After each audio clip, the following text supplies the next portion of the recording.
Top of the day to you, gentlemen, ladies. Today is the 19th day of June 2026, and I want to bring to the notice of the Nigerian people the importance of justice to one is justice to all. Injustice to one is injustice to all. Now, I want to cast your mind to what happened in Oyo State. Now, I'll be comparing two people. I'll be comparing verydarkman, the activities of verydarkman, starting from this kidnap of the school children to the current situation, and then I will compare it to the activities of Nnamdi Kanu. Both of them, there are similarities there. But I want you to see that similarities and then ask yourself the very important questions that you may want to ask yourself. Now, let's go ahead. Verydarkman went to Oyo State to protest the release of the school children that were kidnapped. And during the protest, they were able to meet the governor of Oyo State. And the governor said something very important that I want to use. He said a whole lot. I will discuss it in another video. But the very important one that I want to use for this video, the governor said that he has been monitoring their movement and their protest, that they were peaceful. How did the governor monitor the movement? Did he send people? Did he send spies to observe? Do they have cameras everywhere that show the governor what is happening in his state? I do not know. But the governor said categorically that he has been observing their movement and he has seen that they are peaceful.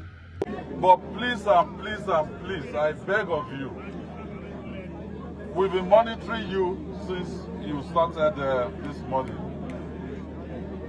You have not destroyed anything. You have gone about the protest in a civilized manner. Please, let us maintain it that way. That is that. After that place, they continued their movement and they were going, and some hoodlums attacked them. They came with machete, they came with sticks, they came with stones and everything. And VDM and his, co-protesters, they ran back, went into a particular shop close by. They got axe, they got machete, they got everything, and they came back, were charging forward. Something then happened.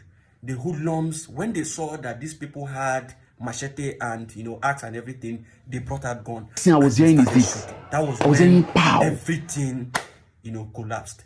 Everybody dispersed, people ran away, everything just ended there. Why am I bringing this up? There is a time I said to VDM that it is a matter of time. What happened in Lekki Toll Gate will happen with this protest that you are organizing. I know that they are going to do this. Now they have, you see the progression of, intensity of weapon. They came with machete. It was, normal. We can get machete and fight back. Then they progressed to a greater weapon. They came with gun.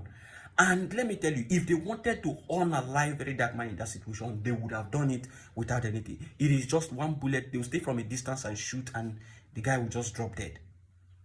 But then, possibly they have gotten a directive from whoever sent them not to unalive those people. Now, you would be wondering that the Oyo youths that are supposed to come and join you to protest the release of your children are now fighting you to stop the protest. Why would they be doing that? It tells you only one thing. The true Oyo people, the real people who want those children to be released, will not stand against anything that will force the government to release those children. In fact, they will support you. But for somebody to come out and stand against his own people, it means that somebody has sponsored them. And who could be sponsoring them? The people will not sponsor that kind of a thing. So the only person or the only organization you'll be looking at is the government, right? If we all agree that it is the government that is sponsoring them, now let's keep verydarkman and this protest aside. Did you see what happened in the Lekki Toll Gate, the protest against, police brutality, the NSAS protest? Did you see what happened? Hoodlums came. They came with Prado jeeps, government vehicles, and people were able to capture them on camera. It is on record.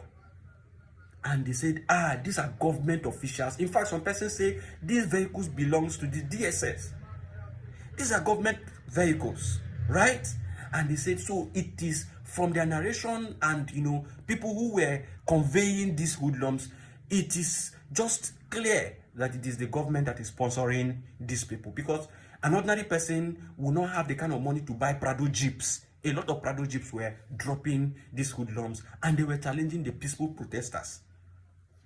Let us now just oppose it with what Nnamdi Kanu passed through. Before 2017 was when that Operation Python dance happened. Before 2017, around 2016, 2015, thereabout, Nnamdi Kanu and his group, the IPOB, used to protest. In fact, sometimes you will see them on the street and you will just stand and be looking at them. They will be shouting, referendum and all of those things. They will be shouting Biafra and all those things. And if you are going to work, if they are going through the place you are going through, you may just join them and be shouting, hey, protest, protest, protest. When you get where you are going to, you divert and go to your place.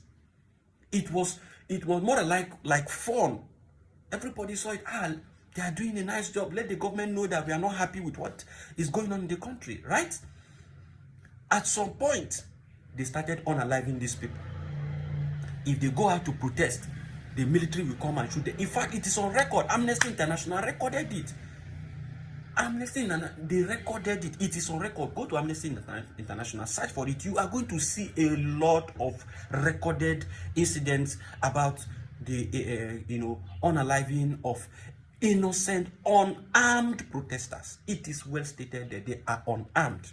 They only carry flags about, right?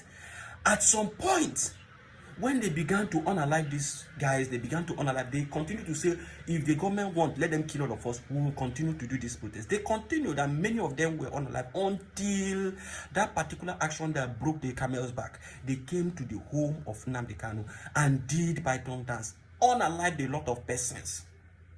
Nnamdi Kanu was able to escape that situation. Now, attacks, in that process of the military attacking innocent people, the terrorists, the Fulani terrorists, were busy unaliving people, chasing community, causing mayhem that led to the Yorubas, the Yoruba governors sitting down and deciding to channel or champion the Amotekun security to defend the Yoruba land. And I can remember vividly that the Igbo people were, and those of them in the South were championing for, the Southeast governors and the South governors to come together and develop their own local security. What did the Southeast governors do? They went and called the police. The people stood against them. They said, no, the police have been here, have been issued. They could not do anything. Why are you calling police? Call the locals of every community, give them what they need so that they will be able to chase these people away. The governors did not agree.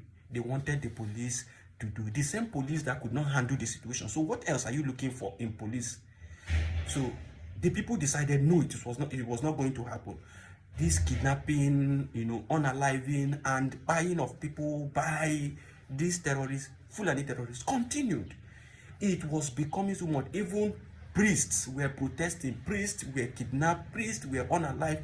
A lot of persons, our mothers could not go to farm, they complained, food was becoming scarce, everything was very expensive at that time, until I think the South governors, did something. They created their own security, because the Southeast governors were not ready. Those people were just delusional. I don't know what is wrong with them. The South governors, they tried to do something and they pushed their own little security that they did. And Amotekun was created, I think, January 2020. January 2020. Nnamdi Kanu's home was attacked 2017. 2020, January, Amotekun was created. It took the governors January, February, March, April, May, June, July, August, September, October, November, December. They could not do anything for the Southeast. People were dying. People could not go to farm. The Southeast was under siege until Nnamdi Kanu decided that he was going to create ESN, and he created ESN and launched it in, I think, 12 December 2020. That was when ESN was launched. After people must have begged the governors to do something over a year, people were begging the governors to do something. They could not do anything until Nnamdi Kanu did that. Now, they had to bring in military and cause chaos and do all of that. They are now calling Nnamdi Kanu a terrorist because he brought out a security to defend his own people, just as the Yoruba did with Amotekun, to defend his land. Very dark man, it is a matter of time. This level of progression you are going now, they are going to, at some point, designate you a criminal or a terrorist. You see that place you are carrying axe, just know that it is on record that they have kept that picture of you with axe. They are going to use it against you sometime. Mark my words. You see that picture with you and axe and people with cutlass following you. They are going to record it and keep it, and at some point they will use it against you. This is the government that you are in. This is the government that is controlling us. I kid you not. So you see the similarities. When you stay on your own doing peaceful protest, they come to attack you, to make you use your natural instincts, which is to defend yourself, protect your life. You want to protect your life and defend yourself, they will now turn around and call you a terrorist. Exactly the same thing Nnamdi Kanu did. Nnamdi Kanu was peaceful until they attacked in 2016, 2017, attacked his home, and the attack continued up to 2020. Nothing was done. He now instituted a defense to protect his land. Immediately he instituted that defense, they called him a terrorist for defending himself and defending his life. The same thing they will do to you. You have carried axe now to defend yourself. Very soon they will say you have gun. Very soon they will accuse you of what you know nothing about. That is the modus operandi of these people in government. Open your eyes, be smart. That is why I continue to say, if anything can be achieved, it must be a collective action of the people, and let the people move with force. With force. If the military are coming with guns to challenge you, let the people have guns to challenge them back, so that they will know that it is not, business as usual. But if you don't have one mind, just as something happened to Nnamdi Kanu, instead of every other person to come together and say, this thing is not right, let us fight it, they sit back, and only Igbos were doing it at home. Now, if something happens to Oyo, the people in Igbo land, all of them are quiet. They just sat back. Nobody is, moving in solidarity with the people of Oyo. Even some of the Southwest states, they are not moving in solidarity of their own people. This is the problem with the Nigerian system. We are not one. We are not one. Injury to one should be injury to all. Injustice to one should be injustice to all. But it is not like that. Everybody is doing on your own. That is going to cause division and chaos within us. And the government will just use it to divide and destroy us completely. We must learn to stand for each other. If we can't stand for each other, the best thing to do is to divide and let there be security. People who enjoy terrorism and all, they should stay in their own land and do the terrorism to their own people. Let the people who do not want terrorism defend their own land, have their own control of their own military, and defend their border. Did you hear what the governor of Oyo State said? He said he does not have the authority to command the police and the military to go in search of those people. That if he says the police should do this, they would have to take order or get approval from the Inspector General of Police. The military will have to get approval from their commanding officer or the chief of army staff or the chief of naval staff or any chief that is responsible for them, or Mr. President.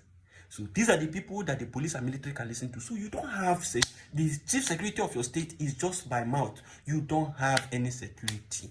If the president or the IGP or the chief military chiefs decide not to help you, you cannot be helped. Dig deep and see what happened in Plateau State many years back. I think 15 years or 20 years back. Dig deep. You will see what happened to the Plateau State governor. He was calling on the military. They didn't respond to him. They will not listen to you because you are not their boss. And so the police in your state is not your police. You are not in control of them. The military in your state, you are not in control of them. If they choose to do something for you, they will do it. If they say they don't want, that their organ at the top say don't do, they will not do. This is our problem. we divide ourselves so much that the government officials, the politicians use this divide to destroy us completely. When we are supposed to stand in unison, stand together, stand in solidarity with each other, and fight for a common cause, we will not do that because we are not together. We are not one. A stitch in time saves 9. Let us stand up and begin to act as one and begin to see reason to do the needful for the protection of our lives and livelihood. It is a matter of time before this terrorism goes around the country and then nobody can survive it again, because this ransom that have been collected by these terrorists in different states in the southeast and south, what they are using it to do is to acquire arms. And when they complete the acquisition of arms, the south will become the north. They would rain bullets on everybody, and by that time it must have been late. No more paying of ransom. Fight them head on. When you get them, make sure that all of them go down. This is how you can, stop them completely. But if you continue to say you want to treat cancer, you want to cure cancer, you will continue to fight it and fight it and fight it till you die. But the only reasonable thing is when you see that cancer lesion growing, what you do is you take it out completely. You cut it out completely. May we have reasoning, and may we see the truth and stand firmly with it. Thank you for your attention to this matter. Injury to one is injury to all. Injustice to one remains injustice to all. I remain your humble brother, Kelechi Christian.